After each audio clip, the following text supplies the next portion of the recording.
sound good to me.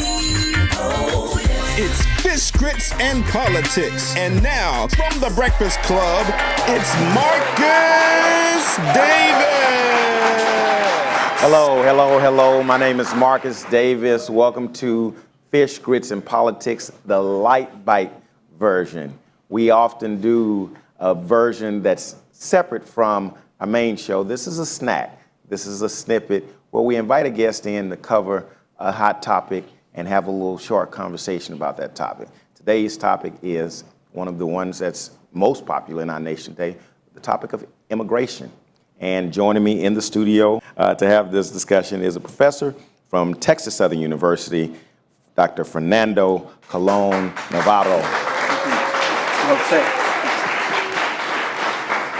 Thank you for joining us on the Light Bite edition of Fish, Grits, and Politics, where we're here to talk about immigration. It's a hot topic. Oh, absolutely. It's a highly politicized topic. As recent as a few days ago, we watched everything from those seeking asylum and having tear gas sprayed on them to a number of other things. Let's talk about where we stand in this nation on immigration. This is not a new issue. This is what's called a wedge issue. I came here in 1970, and at that time we were talking about amnesty, and then we talked about immigration. It's always a wedge issue to separate people. Right. It's a simple concept. And to further your point, it's why I say it's a highly politicized issue. And what I mean by that, I personally don't believe that there's a desire to solve the issue. I believe it's more so used as how can we gain more power from each party? Absolutely. How can we get people to side with us? How can we get, as Democrats, get the left to side with us? Or as Republicans, how can we get the right to side with us? How do we convert from this sensationalism to sincerity? First, we have to start dealing with facts. When you're dealing with misinformation, misfacts, then it becomes that issue that nobody wants to handle. Right. So the first thing we have to do is make it factual, separate lies from truth, and lies are there every day. Immigration is a simple concept. Everybody has the right to move and immigrate, to leave. The issue is once you leave and you come here, what are the processes and the systems that you follow? So let's get into that, because of course I want to present some of the arguments that are out there against what you just stated. Sure. So let's start with the idea that there's immigration, and then there's this subset of asylum as immigration. On one hand, we're fighting against those that are coming across the border looking for a better life in terms of work, and then those that are coming across the border who are running from something, and there is a legal opportunity for them to cross the shores through asylum.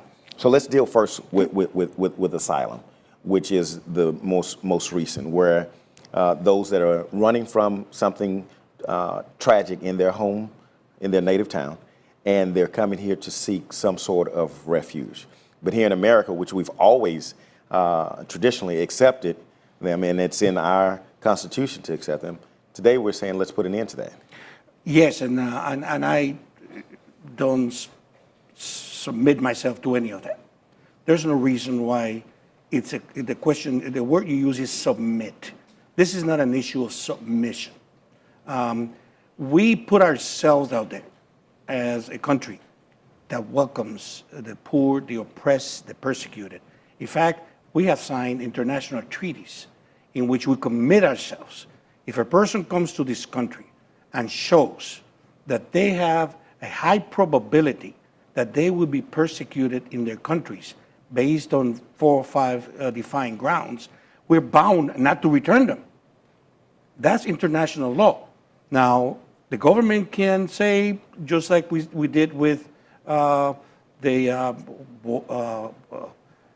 warming, we're not going to abide by this, we're not going to abide by that, but as long as we have that law, we have to follow it. So let me ask you this. What do you say to the argument that one of the reasons we need to abolish it is because it's being abused, it's being taken advantage of? In other words, people know that they have a greater opportunity in the United States of America, so they are going to leave their nation and come here and claim that they are in dire straits. And do you agree that there is evidence of whether or not the law is being taken advantage of? Of course there is, but the point is that we have a process that's supposed to deal with that. You see these people on the border. Right. First of all, they're not illegal, undocumented people. They haven't crossed the border. What's supposed to happen is when somebody shows up in the border and says, I'm seeking asylum, that triggers a process. Right. The first process is the person in the border listens. What is your basis? You tell the story. At that point, if your story is not credible, they put they you, go back. take you away. That's the first process. And if it's credible, Then they send you to a judge. Now, all these sound simple, but but it's a lot more complex. it is. But there is a process Right. to clear it out, just like everything else. I mean, when you go to the bank, there's a process to make sure that the check you're putting out is clear. There is a process. What's happening right now is that we have a government or policy that wants to ignore that process. So, and I agree with you that there is this idea of ignoring it. But there's also a conversation about whether or not we should entertain it. And here's an argument that I want to present to you, and I want you to respond. If it's been shown that this law is being abused in the United States of America, which we have done before, changed the Constitution, made amendments, why is it not acceptable to have a conversation about whether or not this law is archaic? Because we know everything that we started with didn't work out. I mean, if it did work out, I wouldn't be sitting here today. That's the obvious, right? And so some things had to be changed. Do you believe it's acceptable, and you're a legal scholar, do you believe it's acceptable, palatable, to have a discussion about whether or not this is a law that should stay in existence as is, or possibly be amended? Is that an acceptable conversation? Of course in the it US? is. Of course it is, just like everything else we have in this Right. country. If anybody objects to having a conversation, we have a problem. Right. Let's have the conversation, but we're not doing that. We're not having a conversation. We're not being allowed to speak. We're not being allowed to define. We're not being allowed to explain. And that's the problem. You got all these rumors going on, all these stories, all these people are criminals. That's not true. Oh, there were 7,000. What ended up, what ended up? Less than 5,000 or right. 4,000. What happened in that border is not this is where the conversation comes in. What happened in that border was a total collapse of the government, not knowing how to deal. The same way that the government doesn't know how to deal with opioids, the same thing that the government doesn't know how to deal with poverty.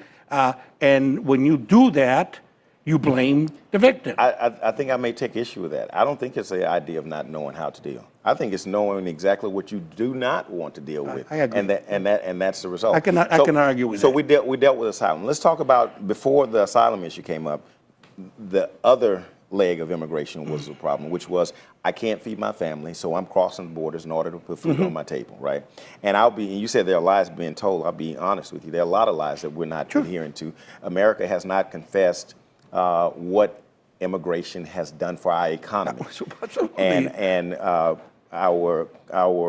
thoughts and prayers and condolences goes out to the Bush family, who recently our nation lost President Bush. But if you go back to the Bush-Reagan debate in the 80s, both George H.W. Bush and Ronald Reagan, vying for the Republican nomination, made claim for why we should make a great opportunity for a great life for our brothers coming across the border.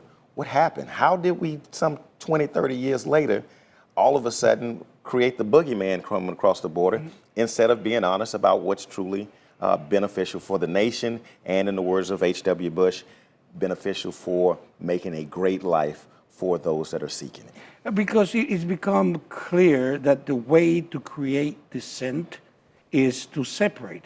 Now, I'm going to go back to a couple of things you said. It's not that people are refusing to have the conversation, and it's not that it's obvious. The problem is that it may be obvious to those that study it, but it's not obvious to the everyday folk. that listens to the TV, and it's not obvious to them. Because we're sensationalized. That's right. So it's not obvious to them. The process in itself is complicated. I teach immigration law, right, and I prepare lawyers, and still, after 2 or 3 or 4 courses, it's still difficult to understand.